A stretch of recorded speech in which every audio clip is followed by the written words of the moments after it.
Bajiquan.Online. Learn Bajiquan systematically.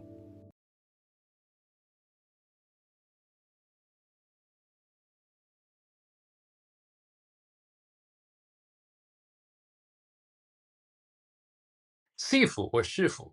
That's the question. And when I see people use Sifu as a title with a capital letter S, like in Professor A or Dr. A, it feels a bit strange to me. In today's video, I'll clear up the confusion. First off, Sifu. Sifu is Cantonese, not Mandarin Chinese. I think people hear it in Hong Kong kung fu movies a lot. It is used to address someone like the English word master.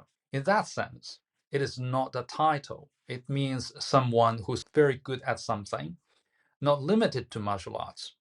For example, a skilled carpenter with the surname Lee is called Li Sifu. A driving instructor is a Sifu too.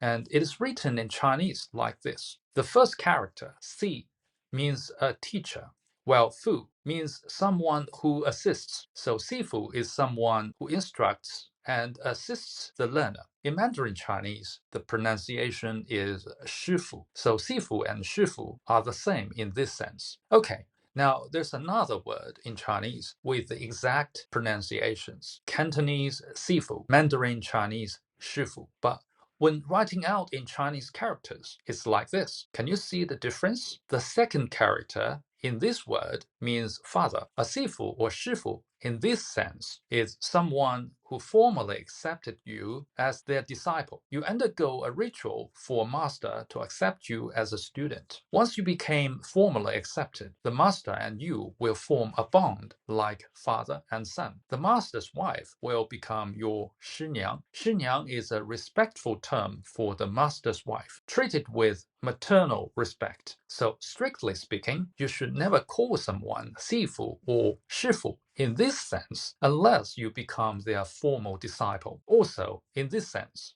you don't add a surname to sifu or shifu as in the first sense. Then, how do you address a Chinese martial artist these days? In the South, for example, in Hong Kong, you normally use surname plus Sifu in the first sense, so Master Li is Li Sifu. In the North, nowadays, we usually use surname plus laoshi, which is a colloquial term for teacher. For example, Li laoshi. Now, let's talk about a mistake to avoid when meeting a martial artist. In most cases, avoid asking a martial artist, who is your Sifu or who is your Shifu? Especially when you meet for the first time. Here, Shifu is in the sense of the father-son bond. Don't do this. This can be insulting to some people, depending on the context and the tone or intonation of your Chinese. You could sound like someone with authority in the art that you question if they are the martial artist learned from a qualified master. If you practice the same art, say Bajiquan, even if you are sure you are one generation higher in the lineage, it's still improper to ask such questions without a good reason.